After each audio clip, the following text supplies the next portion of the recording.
Selamat datang di channel Infilm, terima kasih sudah bergabung. Kali ini kita akan membahas film yang indah secara visual dan menyentuh hati, The Tale of Princess Kaguya. Film ini adalah karya animasi sutradara Isao Takahata yang terkenal dengan gaya artistik unik dan cerita penuh emosi.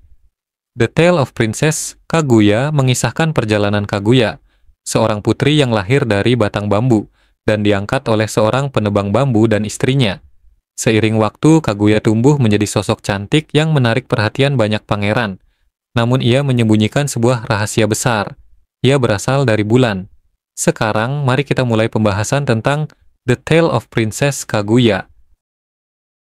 Suatu hari saat sedang bekerja di tengah hutan bambu dekat rumahnya di pedesaan, seorang penebang bambu tua menemukan sebuah pohon yang bersinar.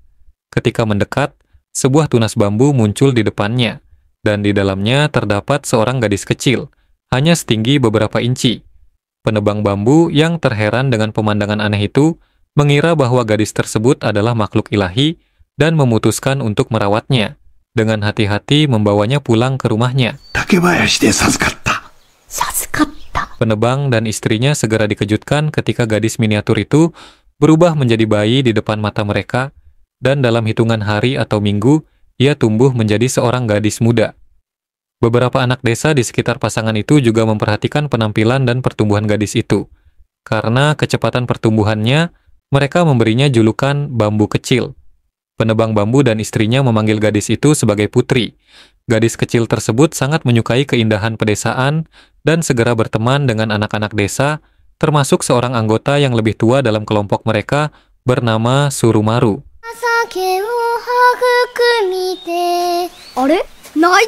Penebang bambu terus mengumpulkan bambu, tetapi suatu hari, seperti sebelumnya, ia menemukan tunas bambu yang bersinar. Ketika memotongnya, ia terkejut menemukan emas di dalamnya. Tunas bambu lain yang ia potong menghasilkan beberapa jubah yang megah. Penebang bambu memberitahu istrinya bahwa ia percaya itu adalah tanda dari langit, mengarahkan mereka untuk membesarkan sang putri dengan cara yang layak. Selama beberapa tahun, penebang bambu membawa emas tersebut ke ibu kota, hingga suatu hari ia dan istrinya mengumumkan kepada putri mereka bahwa ia harus ikut dengan mereka dan meninggalkan rumah mereka. Dalam perjalanan, sang putri ditempatkan dalam sebuah kereta tertutup. Ketika ia terbangun dari tidur, ia mendapati dirinya berada di sebuah istana megah di ibu kota yang diklaim sebagai rumah baru oleh ayah dan ibunya. Ia dibesarkan sebagai seorang putri. Meskipun awalnya ia senang dan terpesona dengan tempat baru serta barang-barangnya, ia segera dihadapkan pada tuntutan untuk bersikap seperti seorang putri. Mengikuti pelajaran dari Lady Sagami, Putri Kaguya menganggap pelajaran itu sebagai lelucon. Namun, ketika orang tuanya menanyakan tentang pelajaran tersebut, ia tampak melakukan apa yang diminta tanpa menunjukkan tanda-tanda perilaku yang tidak pantas. Akhirnya, penebang bambu diberitahu oleh istrinya bahwa Putri Kaguya telah beranjak dewasa. Dengan gembira, ia memanggil seorang pendeta kerajaan untuk memberinya nama resmi. Awalnya, ayahnya kesal ketika pendeta melihat putrinya merangkak sambil bermain dengan seekor kucing. Namun, sang pendeta menjelaskan bahwa melihat gadis itu tanpa semua atribut kebangsawanan justru membantunya menemukan nama yang tepat. Berdasarkan sifat ceria dan kejenakannya, pendeta tersebut menamainya Putri Kaguya. Ayahnya kemudian mengadakan pesta besar untuk merayakan pemberian nama tersebut. Namun Kaguya merasa bosan karena meskipun pesta itu untuknya, ia tidak diperbolehkan terlihat oleh para tamu. Selain itu, keinginannya untuk mengundang beberapa anak dari desa lamanya ditolak oleh ayahnya. Pesta berlangsung selama lebih dari 3 hari, sementara Kaguya dikurung di kamarnya. Saat beberapa tamu pesta terus minum-minum hingga hari-hari terakhir, rasa putus asa melintas di wajahnya mendengar beberapa tamu mengatakan bahwa ia dan orang tuanya bukanlah bangsawan sejati. Tiba-tiba ia berlari keluar dari kamarnya. Jubah mahal Kaguya berkibar saat ia berlari kembali menuju daerah pegunungan kecil tempat ia tumbuh besar.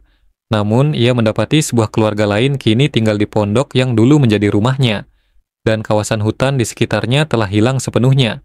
Ia bertemu seorang pria yang sedang menutup sebuah gubuk, yang mengatakan bahwa mereka yang dulu tinggal di sana telah pindah dengan rencana kembali dalam waktu 10 tahun. Pria itu menjelaskan bahwa 10 tahun dianggap cukup untuk hutan di lereng gunung tersebut pulih dari penebangan yang terjadi sebelumnya. Kaguya kemudian berjalan perlahan kembali ke ibu kota. Namun, di tengah salju yang turun, ia pingsan. Ketika terbangun, ia sudah berada di kamarnya, tidak yakin apakah pengalaman itu nyata atau hanya mimpi. Setelah pesta pemberian namanya, sang putri mulai menerima banyak undangan untuk menikah, tetapi ia tidak membalas perasaan kepada siapapun. Akhirnya, pendeta kerajaan yang memberinya nama, berunding dengan beberapa bangsawan, namun mereka mencemooh latar belakang Kaguya yang tampaknya berasal dari pedesaan. Deskripsi sang pendeta tentang kecantikan dan pesona Kaguya segera membuat 5 bangsawan tergesa-gesa menuju istananya, bersemangat untuk meminangnya. Kaguya bersiap untuk menolak mereka semua, tetapi atas bujukan ayahnya dan Lady Sagami, ia setuju untuk mendengarkan mereka satu persatu. Setiap pria diberi kesempatan untuk berbicara dengan Kaguya yang duduk di balik tirai, tersembunyi dari pandangan. Satu persatu mereka membandingkan kecantikan Kaguya yang tak terlihat dengan harta karun yang langka. Di antaranya adalah mangkuk batu Buddha, cabang permata dari Pulau Horai, jubah berbulu api, permata dari leher naga, dan cangkang kerang burung walet. Kaguya mendengarkan semua ini, lalu menetapkan bahwa jika ia memang seindah harta-harta tersebut, maka para pelamarnya harus membawakan barang-barang itu kepadanya. Mendengar permintaan itu, masing-masing bangsawan tertegun, tetapi Kaguya menegaskan bahwa itulah cara ia akan memutuskan. Hal ini membuat para pelamar pergi satu persatu, dan Lady Sagami juga berpamitan meninggalkan Kaguya. Merasa bahwa tindakan sang putri telah menjauhkannya dari kemungkinan menemukan suami yang layak di kalangan bangsawan, Lady Sagami menganggap situasi ini suram. Akhirnya musim semi tiba dan Kaguya mengungkapkan keinginannya untuk melihat bunga sakura bermekaran. Ibunya dan salah satu pelayannya membawanya kembali ke pedesaan, tidak jauh dari pondok tempat ia pernah tinggal. Di sana, sebuah pohon sakura sedang bermekaran indah. Terpesona oleh kehidupan yang terpancar dari pohon itu, Kaguya menari gembira di antara kelopak-kelopaknya, hingga secara tak sengaja ia bertemu dengan seorang anak kecil.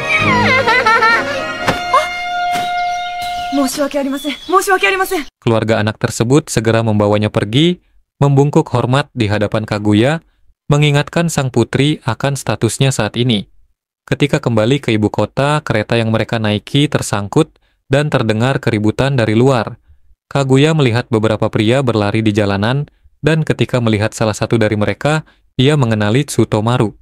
Tak mampu menahan perasaannya, ia memanggilnya dengan suara lantang, tetapi segera teringat posisinya dalam masyarakat dan buru-buru mundur ke dalam kereta. Saat kereta melaju pergi, Tsutomaru mencoba mengejarnya, tetapi ia dipukul oleh beberapa penjaga karena tindakannya. Sementara Kaguya menangis di dalam kereta. Setelah peristiwa dengan para pelamar dan kunjungannya ke desa, Kaguya sering mencari ketenangan di sebuah taman kecil, tempat ibunya merawat tanaman. Kaguya meminta sebagian taman itu untuk dirinya sendiri, dan di sana ia tampaknya menemukan kedamaian di tengah alam. Suatu hari setelah beberapa tahun berlalu, keluarga tersebut menerima kabar mengejutkan ketika pelamar kedua mengklaim bahwa ia telah kembali dengan membawa cabang permata dari Pulau Horai. Kaguya bertanya bagaimana pelamar kedua mendapatkan cabang permata itu, dan ia mulai mengarang sebuah cerita. Namun ceritanya segera terganggu oleh kedatangan sekelompok pengrajin yang menuntut pembayaran karena telah membuat cabang tersebut. Tak lama kemudian, pelamar keempat datang, mengklaim bahwa ia telah memperoleh jubah berbulu api dari tikus api. Kaguya meminta agar jubah itu dibakar, karena bulu tikus api tidak akan terbakar. Dengan gugup, pelamar itu meletakkan jubah tersebut di atas api, dan seperti yang diduga, jubah itu hancur menjadi abu. Pelamar pertama kemudian muncul mengakui bahwa meskipun ia tidak menemukan mangkuk Buddha, ia menawarkan Kaguya sebuah bunga dengan alasan bahwa keindahan bunga itu mengingatkannya pada sang putri. Namun, Kaguya menempatkan seorang pelayan wanita sebagai penggantinya di balik tirai. Ketika pelamar menarik tirai, pelayan itu mengomentari bahwa sang pangeran masih merupakan orang yang ceroboh. Kaguya mencoba mengenyahkan pikiran tentang para pelamarnya, hingga kabar datang tentang 2 pelamar lainnya. Salah satunya pergi melaut untuk mencari permata dari leher naga, dan yang lainnya meninggal dalam upayanya mendapatkan cangkang kerang burung walet. Pikiran bahwa seseorang kehilangan nyawanya karena dirinya membuat Kaguya jatuh dalam keputusasaan. Ia berlari ke taman yang telah ia rawat dengan penuh cinta dan menghabiskan waktu dalam keheningan menenun di pondok kecil yang terletak di dekat taman. Akhirnya kabar tiba bahwa kaisar sendiri telah mendengar tentang kecantikan Kaguya dan ingin memberikan gelar bangsawan kepada ayahnya jika Kaguya bersedia menikah dengannya. Ayah Kaguya dengan penuh kegembiraan menyampaikan kabar tersebut, tetapi Kaguya dengan tegas memintanya untuk menolak permintaan itu. Ayah Kaguya mengatakan bahwa permintaan dari kaisar tidak bisa begitu saja ditolak, tetapi Kaguya bersikeras bahwa jika ayahnya menerima permintaan itu, ia akan mengakhiri hidupnya. Penolakan ini justru membuat kaisar semakin penasaran, hingga ia memutuskan untuk mengunjungi istana keluarga Kaguya sendiri. Awalnya, kaisar berbicara dengan Kaguya seperti para pelamar sebelumnya. Namun, ia kemudian menyelinap ke dalam ruangan tempat Kaguya berada dan memeluknya. Tindakan ini membuat Kaguya tiba-tiba menghilang dari pelukannya. Kaisar berjanji bahwa ia tidak bermaksud menyakitinya dan meminta Kaguya untuk muncul kembali dengan janji akan pergi jika ia melakukannya. Kaguya muncul, tetapi ketika kaisar mencoba mendekatinya lagi, ia mundur menjauh. Kaisar pun meninggalkan istana, mengatakan bahwa Kaguya akan selalu ada dalam pikirannya. Setelah peristiwa ini, Kaguya mengungkapkan sebuah rahasia kepada orang tuanya. Sebenarnya, ia adalah makhluk dari bulan yang telah datang ke bumi bertahun-tahun lalu. Ia menceritakan bahwa ia pernah mendengar tentang makhluk-makhluk lain yang juga turun ke bumi sebelumnya, termasuk seseorang yang menyanyikan sebuah lagu yang dulu tidak ia pahami.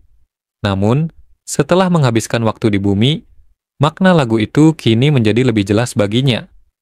Kaguya juga menjelaskan bahwa ketika kaisar mendekatinya, keinginannya untuk kembali ke bulan menjadi semakin kuat. Ia mengatakan bahwa permintaan ini tidak bisa diubah dan bahwa pada malam ke-15 akan ada rombongan dari bulan yang datang untuk menjemputnya. Mendengar ini, ayah Kaguya merekrut pasukan kecil dan mempersiapkan istana untuk melindungi putrinya dari apapun yang akan dikirim bulan. Sementara itu, Kaguya, ibunya, dan seorang pelayan kembali ke pedesaan. Di sana, Kaguya sekali lagi menemukan ketenangan di tengah kehijauan alam yang ia cintai. Namun, Kaguya terkejut saat menemukan Tsutomaru berada di sana, kembali untuk membangun kembali desa mereka setelah alam pulih. Tsutomaru mengaku terkejut melihat Kaguya karena ia kini seorang putri bangsawan. Namun, Kaguya mengatakan bahwa gelar itu tidak penting, dan sesungguhnya, ia merasa bahwa hidup di pedesaan bersama Tsutomaru akan membuatnya jauh lebih bahagia. Pernyataan ini membuat Tsutomaru berkata bahwa ia bersedia melarikan diri bersama Kaguya untuk memulai hidup baru. Berpegangan tangan, keduanya berlari melintasi ladang sebelum tiba-tiba melayang di udara terbang melintasi tanah tempat mereka tumbuh besar sebagai anak-anak. Namun, ketika langit berubah menjadi malam dan bulan purnama semakin dekat, Kaguya memohon kepada Tsutomaru untuk memeluknya erat-erat. Meski begitu, Kaguya tiba-tiba terlepas dari genggamannya dan jatuh ke dalam air di bawah mereka. Ketika Tsutomaru terbangun, ia tidak yakin apakah pengalaman itu nyata atau hanya mimpi. Ia lalu tersadar oleh panggilan istri dan anaknya yang memintanya untuk kembali ke mereka. Sementara itu, Kaguya kembali ke istana, di mana ayahnya dan sekelompok prajurit bersiap menantang apa yang akan datang. Pada malam ke-15, sebuah prosesi turun dari bulan memainkan lagu perayaan yang menenangkan. Para pemanah melepaskan panah ke arah rombongan itu, tetapi panah-panah tersebut berubah menjadi bunga di udara. Prosesi tersebut melayang melewati dinding istana, dan melodi mereka membuat hampir semua orang di sana tertidur kecuali orang tua Kaguya. Saat ibunya menyaksikan dengan rasa ngeri, Kaguya tiba-tiba bangkit dan perlahan tertarik ke arah prosesi bulan. Kedua orang tua Kaguya berlari menghampirinya, memohon kepada rombongan bulan untuk tidak membawanya pergi. Namun, salah satu anggota prosesi mulai meletakkan mahkota dan jubah pada Kaguya, pakaian yang begitu dikenakan sepenuhnya akan menghapus semua kenangan Kaguya tentang kehidupannya di bumi. Saat jubah itu hampir dikenakan, salah satu pelayan Kaguya muncul bersama sekelompok anak-anak kecil yang menyanyikan sebuah lagu. ください。この羽衣をまとってしまったら。Lagu tersebut membangunkan Kaguya dari transnya, dan ia memeluk orang tuanya sambil menangis mengatakan bahwa meskipun ada banyak kesulitan di dunia, masih ada kebaikan dan keajaiban yang membuat kehidupan berharga. Namun protesnya sia-sia karena jubah itu tetap dikenakan padanya, dan matanya menjadi kosong. Kaguya kemudian digiring ke dalam prosesi, berbalik membelakangi orang tuanya. Prosesi bulan itu pun bergerak naik, kembali ke asalnya. Di seluruh penjuru negeri, banyak orang melihat ke langit. Dari Tsutomaru, para pelamar, hingga kaisar, semuanya terpukau oleh cahaya bulan yang indah. Kita kemudian melihat Kaguya semakin mendekati bulan. Namun sebelum ia tiba di sana, ia menoleh untuk terakhir kalinya, menatap bumi dengan penuh kerinduan. Akhirnya, prosesi tersebut menghilang ke dalam sinar bulan, meninggalkan bumi di bawah keheningan malam. Sekian pembahasan kita tentang The Tale of Princess Kaguya, sebuah film yang tidak hanya memukau dengan visual menawan, tetapi juga mengajarkan banyak hal tentang kehidupan, takdir, cinta, dan pengorbanan. Kisah Kaguya yang penuh keindahan dan kesedihan ini mengingatkan kita akan pentingnya waktu dan dampak setiap keputusan dalam mencari kebahagiaan sejati. Jika kalian merasa tersentuh atau memiliki pemikiran baru setelah menonton film ini, jangan ragu untuk meninggalkan komentar di bawah. Kami senang mendengar pendapat kalian.